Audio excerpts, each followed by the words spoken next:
बिस्मिल्लाहिर्रहमानिर्रहीम। मलक सजाद ब्लॉग में आप दोस्तों को खुशामदीद।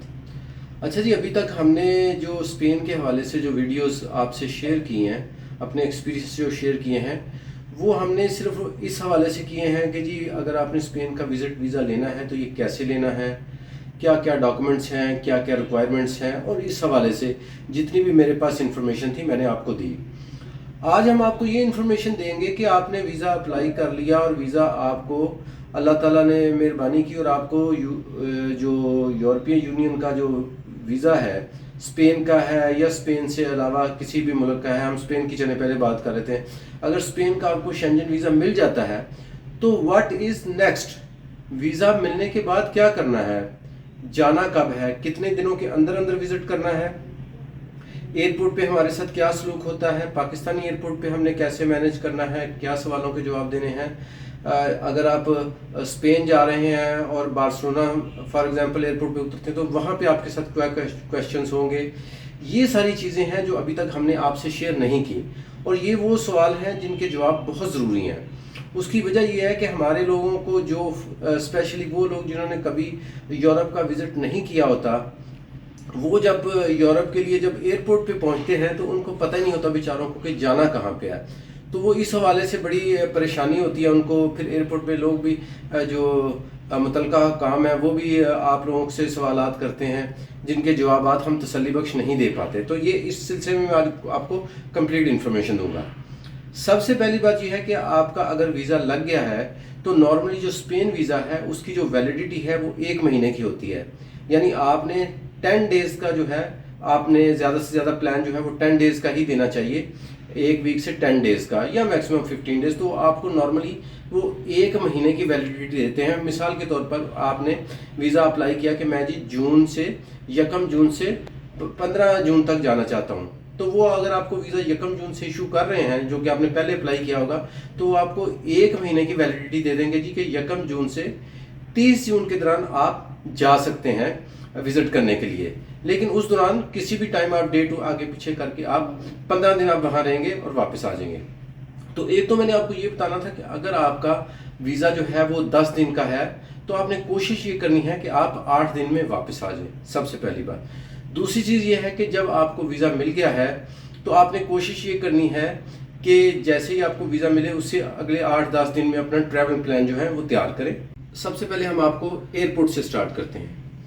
नॉर्मली ये है कि जब हमारे लोगों का वीज़ा लगता है और यूरोप जाने के लिए एयरपोर्ट पे पहुंचते हैं तो हमारे यहाँ सबसे ज़्यादा जो देहाती इलाके के नौजवान होते हैं जो कि एक मुतवस्सित तबके से जो ताल्लुक़ रखते हैं, नॉर्मली आपने देखा होगा कि वो यूरोप जा रहे हों या दुबई जा रहे हों या किसी, वो नए जोगर लेते हैं और नए जोगर पहन के और नया ट्राउज़र पहन के और नई शर्ट पहन के जैसे ही वो एंटर होते हैं एयरपोर्ट के, तो वो जो वहाँ पे हुकाम बैठे होते हैं जो मुख्तलिफ इदारों से जिनका ताल्लुक़ होता है, वो फ़ौरन बंदे को जजमेंट कर लेते हैं कि ये बंदा पहली दफ़ा जा रहा है, इसलिए फ़ौरन ही वो आप उनकी नज़रों में आ जाते हैं। तो आपने सबसे पहले तो इस चीज़ का ख़ास ख्याल रखना है कि जब भी आप एयरपोर्ट पे जाएं आप नॉर्मल कपड़े पहन के जाएं। मैं ये नहीं कहता पुराने कपड़े पहन के जाएं, बट नॉर्मल रेगुलर जो आपने 1-2 बार पहले पहने हों, उसका फ़ायदा ये होगा कि उनको ये फील होगा कि यार ये जो बंदा है ये पहली दफ़ा नहीं जा रहा, ये जो है ये आता जाता रहेगा, या ये जो है इसकी कोई एक्साइटमेंट ऐसी नहीं है कि ये बड़ा नहा धो के घर से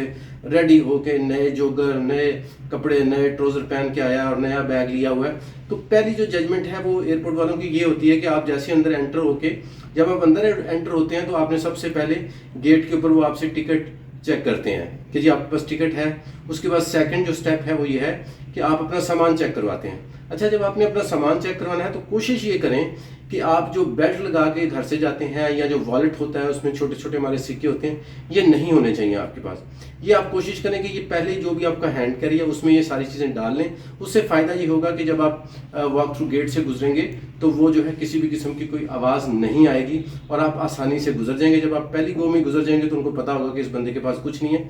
आगे आपने अब जब अपना सामान लेना है तो नॉर्मली लोग क्या करते हैं कि सामान वहाँ चेक हो रहा होता है, तो कुछ लोग जिनको नहीं पता होता वो क्या करते हैं अपना सामान मशीन से पकड़ते हैं और जाके खुद ही चेक करवाना शुरू करते हैं। आपने ये बिल्कुल नहीं करना। आपने पूरे कॉन्फिडेंस से, अगर उन्होंने आपसे ये नहीं कहा कि आप सामान चेक करवाएं, तो आप अपना सामान लें और उसके बाद आगे की तरफ मूव कर जाएं। आगे एक किसी भी एजेंसी का आदमी खड़ा होता है जो एक बार वेरिफिकेशन कर रहा होता है, जो आपसे 2-3 सवाल करेगा। नॉर्मली वो लोग जिन्होंने नए जोगर, नए जूते और बड़े सर को तेल छे लगाया होता है, चमक रहे होते हैं, उनको वो नॉर्मली रोक लेते हैं, क्योंकि उनको पता होता है कि ये पहली दफ़ा जा रहा है। तो आप नॉर्मल हुलिये में जब जाएंगे तो वो कोशिश करेगा आपको ना रोके। अगर रोकेगा तो आपसे वो 3-4 सवाल करेगा जेन्युइन। वो ये पूछेगा जी किधर जा रहे हैं, आपने बताना जी मैं स्पेन जा रहा हूँ। अच्छा जी किस लिए जा रहे हैं, जी मैं टूरिज्म के लिए, विजिट के लिए जा रहा हूँ। क्या काम करते हैं। नॉर्मली ये जो 2-3 सवाल होते हैं इसमें लोग जो है वो बेचारे परेशान हो जाते हैं। आपने परेशान नहीं होना, पूरे कॉन्फिडेंस के साथ आपने जवाब देना है, इसलिए कि आपको एम्बेसी ने वीज़ा दिया है, और एम्बेसी ने जब आपको वीज़ा इशू कर दिया तो कोई भी अथॉरिटी आपको रोक नहीं सकती जब तक कि कोई ऐसा सॉलिड रीज़न ना आ जाए, कोई ऐसा डाउट क्रिएट ना हो जाए कि जैसे जी इसने किसी एजेंट को कोई लाखों रुपया लेके या दे के तो वीज़ा लिया हुआ है। अगर ऐसी कोई ख़ास चीज़ ना हो तो आपको नहीं रोक सकते। तो आपने पूरे कॉन्फिडेंस के साथ, अगर आप देहात में रहते हैं और अपनी ज़मीन पर काश्त करते हैं, आप ने अपनी गाय भैंसें रखी हुई हैं, आप छोटी नौकरी करते हैं, जिम्मेदारी करते हैं, फैक्ट्री में काम करते हैं, जो भी आप करते हैं आपने पूरे कॉन्फिडेंस के साथ उसको बताना है कि जी मैं ये काम करता हूँ और मैं घूमने के लिए जा रहा हूँ। ठीक है जी। तो फिर ये होता है नॉर्मली हमारे लोग चूंकि वहाँ पे गड़बड़ा जाते हैं, थोड़ा उनको समझ नहीं आती क्या जवाब देना है, इस वजह से वो उसको रोक लेते हैं और फिर इन्वेस्टिगेशन करते हैं, और फिर जब बहुत ज़्यादा डाउट होता है तो वो फिर नहीं जाने देते, और फिर उसके लिए हम दूसरे नाजायज़ राय इस्तेमाल करते हैं कि जी किसी को कहते हैं कि जी अच्छा को थोड़ा बहुत खर्चा देते हैं, पैसे देते हैं, और ये हमारे यहाँ एक आम एक्सरसाइज है कि जी पैसे लेके फिर लोग आगे जाने देते हैं। क्यों, उसकी वजह यह है कि सारी सी बात होता तो लीगल ही है, लेकिन वो चूंकि बंदा डाउट में आ जाता है इसलिए वो उसको चेक करते हैं। तो आपने नॉर्मल हुलिये में इस प्रोसेस से गुजर के आगे जाना है। आगे जब आप जाएंगे, हाल में दाखिल होंगे, तो आपको साफ नजर आ रहा होगा कि जिस भी एयरलाइन के साथ आपने जाना है, फॉर एग्जांपल कतर एयरलाइन पे जाना है, तो ऊपर जो है सारे बोर्ड के ऊपर कतर एयरलाइन आ रही होगी और लोग लाइनों में लगे होंगे। आपने वहां अपनी लाइन में लग जाना है।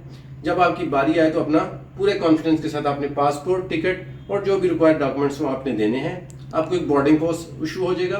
बोर्डिंग पास लेके फिर अब अगला मरहला आता है जहां पर उन्होंने आपको स्टैंप लगानी है एग्जिट की कि आप पाकिस्तान से आउट हो रहे हैं। इस मरहले पे भी आपसे कुछ सवाल वो करते हैं, खास तौर पर उन लोगों से जिन लोगों के बारे में उनकी ऑब्जर्वेशन हो कि यार ये पता नहीं वापस आएगा या नहीं आएगा।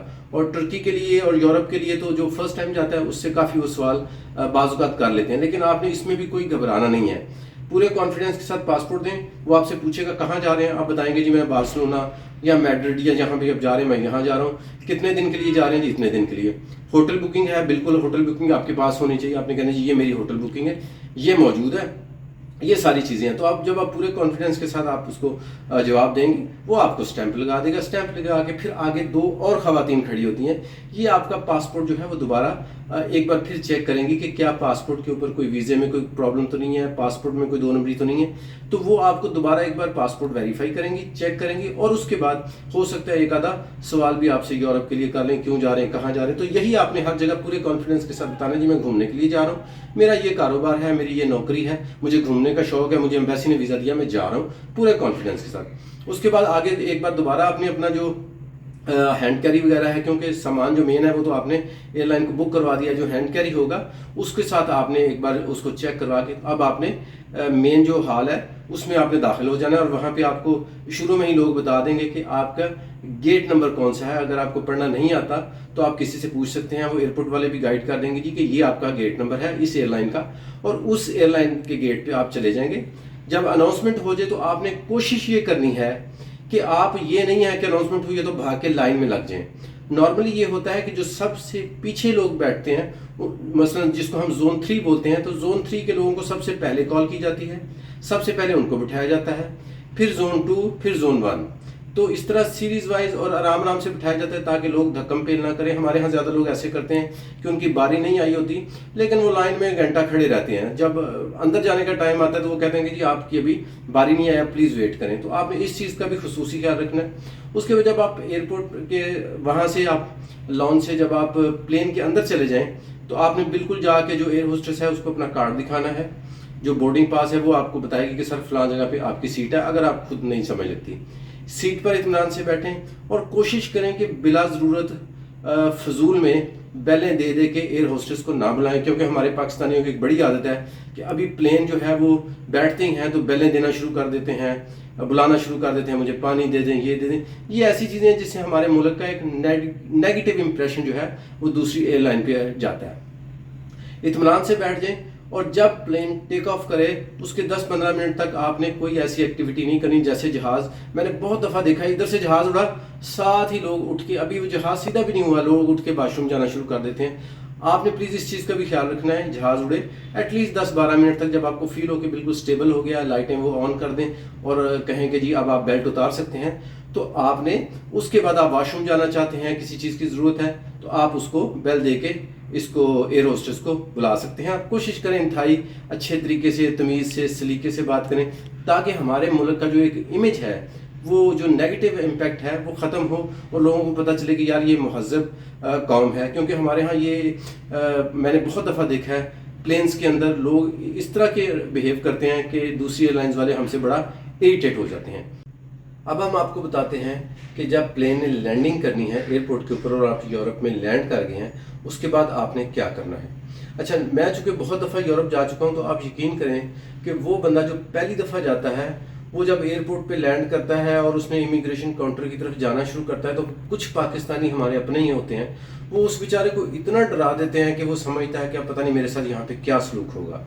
लेकिन ये बात बहुत गलत है। पिछली दफ़ा जब मैं कोई 3 महीने पहले यूरोप गया, स्पेन गया, तो वो एक पाकिस्तानी लड़का था बेचारा सियालकोट का, वो मेरे साथ ही था। तो वो जब हम लाइन में लगे इमिग्रेशन के लिए, क्योंकि जब आपने अपना सामान लेके जाना है तो ज़ाहिर सी बात है आगे जाके आपने इमिग्रेशन काउंटर पे जाना है, जहाँ पे उसने आपको स्टैंप लगा के आउट करना है। तो उस बंदे ने, वो पाकिस्तानी वहाँ का रहने वाला था, काफ़ी अरसे से था, उस बंदे ने उस बच्चे को इतना ज़्यादा डराया कि यहाँ पे तो अब तुम्हारे कपड़े उतारेंगे, तुम्हारी एक एक चीज़ चेक करेंगे, तुमसे इतने सवाल करेंगे, ये करेंगे। वो बेचारा बिल्कुल ही नर्वस हो गया।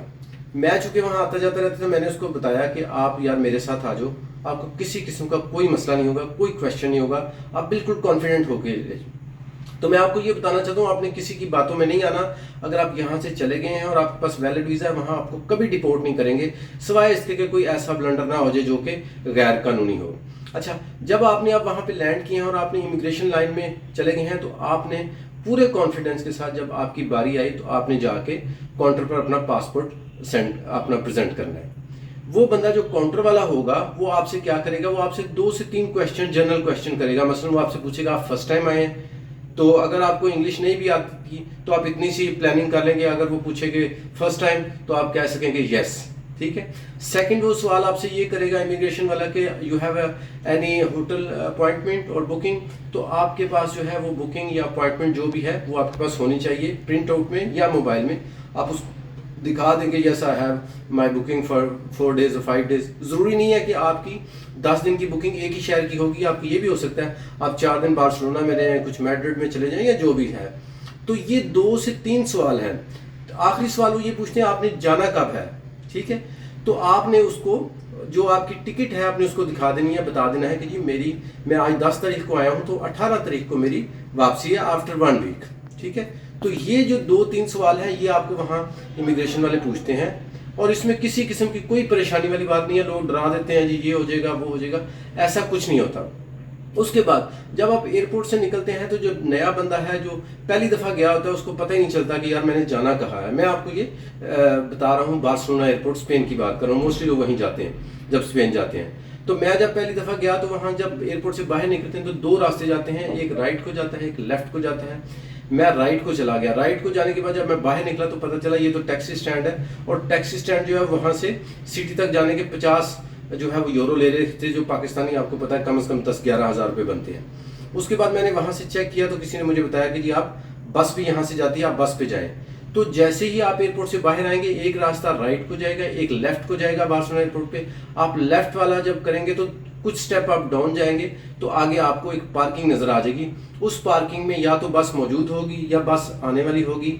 आपने कोशिश करना है कि आपके पास यूरो जो है वो 50 वाले नोट ज़रूर हों, क्योंकि बड़े नोट वहाँ कम होते हैं। तो वो 6 यूरो जो है उसकी टिकट है बार्सिलोना एयरपोर्ट से। आपने जो सेंटर ऑफ द सिटी है उसको बोलते हैं कैटलोनिया स्क्वायर, आपने वहां जाना है। कोशिश करनी है जो आपने होटल बुकिंग भी करनी है वो कैटलोनिया स्क्वायर जो कि सेंटर ऑफ द बार्सिलोना है वहां लें, ताकि आपको आसानी रहेगी। वहां बीच, मार्केट, शॉपिंग मॉल सब कुछ वहां पे है।